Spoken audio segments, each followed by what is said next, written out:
Reality TV. दोस्तों, मौत हमारी जिंदगी की एक बहुत बड़ी हकीकत है। अमीर हो या गरीब, कोई किसी भी मजहब को मानने वाला हो, दुनिया के किसी भी कोने में रहता हो, कोई भी इंसान मौत को नहीं झुठला सकता। तकरीबन हर मजहब को मानने वाले लोग ये भी मानते हैं कि मौत के बाद हमारा हिसाब किताब होता है और हमारी असल जिंदगी शुरू होती है। लेकिन दोस्तों, एक मुसलमान होने की हैसियत से हम मौत के बाद का सफर कैसा होता है उसके मुतालिक बहुत कुछ जानते हैं। हमारा दीन हमें इस मुतालिक काफी कुछ बताता है। दोस्तों, इंसान पैदा होता है, अपनी जिंदगी गुजारता है और कब हमारा ये सफर खत्म हो जाता है हमें पता भी नहीं चलता।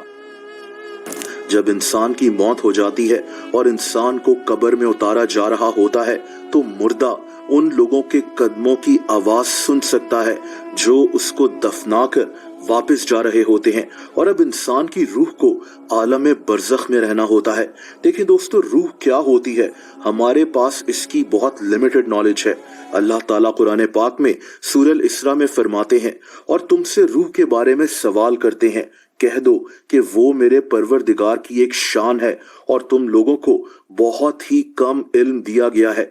यानी दोस्तों, रूह के मुतालिक हमारे पास बहुत कम इल्म है, लेकिन हम कुछ बातें जरूर जानते हैं, जैसा कि आलम बरज़ख की जिंदगी।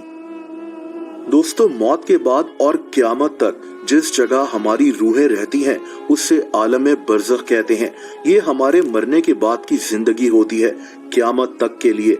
ये एक ऐसा वेटिंग एरिया है जहां रूहों को क़यामत का इंतजार करना होता है। बरज़ख का मतलब एक पर्दा होता है, एक अनदेखी दुनिया जिसमें रूहें क़यामत तक रहेंगी।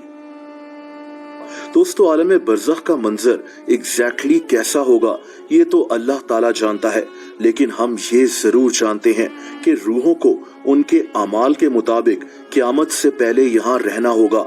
कहा जाता है कि आलम बरज़ख की 3 कैटेगरीज होंगी। पहली कैटेगरी जहाँ बेहद नेक और पाक रूहें मौजूद होंगी, इनको हर किस्म की नेमत मुयस्सर होगी।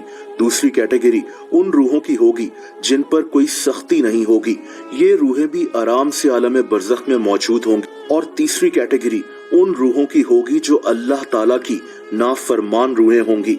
इन रूहों पर आलम बरज़ख में बेहद सख्ती होगी। ये भी कहा जाता है कि जो नेक रूहें होंगी उनको आलम बरज़ख की एक जगह एलीन में भेज दिया जाएगा, और जो बदकार रूहें होंगी उनको आलम बरज़ख की एक जगह सिज्जीन में भेजा जाएगा। इनका फाइनल हिसाब किताब तो क़यामत में ही होगा, लेकिन यहीं से रूहों को उनके अमाल के मुताबिक जगह दे दी जाती है। लेकिन जैसा कि मैंने कहा कि आलम बरज़ख का मंजर एग्जैक्टली कैसा होगा, क्या रूहें वहां कुछ खाएंगी पिएंगी, ये सब अल्लाह ताला ही जानता है। हमारे पास इसकी बहुत लिमिटेड नॉलेज है। लेकिन दोस्तों, हमें अहादीस से ये पता लगता है कि मरने के बाद आलम बरज़ख में नेक रूहें एक दूसरे से मिल सकेंगी। नेक रूहें बाकायदा बरज़ख में अपने प्यारों का इंतजार कर रही होती हैं। जब इनका कोई रिश्तेदार आलम बरज़ख में दाखिल होता है जिसकी नेक रूह होती है, तो रूहें इससे अपने प्यारों के मुतालिक सवाल करती हैं, क्योंकि इनको अपने प्यारों का यहाँ इंतजार होता है। अगर इनको पता चले कि इनका वो प्यारा ऑलरेडी मर चुका है, तो इसका मतलब है कि वो बरज़ख के उस हिस्से में है जहां बदकार रूहें रहती हैं, यानी सिज्जीन में, वरना इनका वो प्यारा यहाँ इनको अब तक मिल जाता। इस बात पर सब मुत्तफिक हैं कि आलम बरज़ख में नेक रूहें अपने प्यारों से मिल सकेंगी।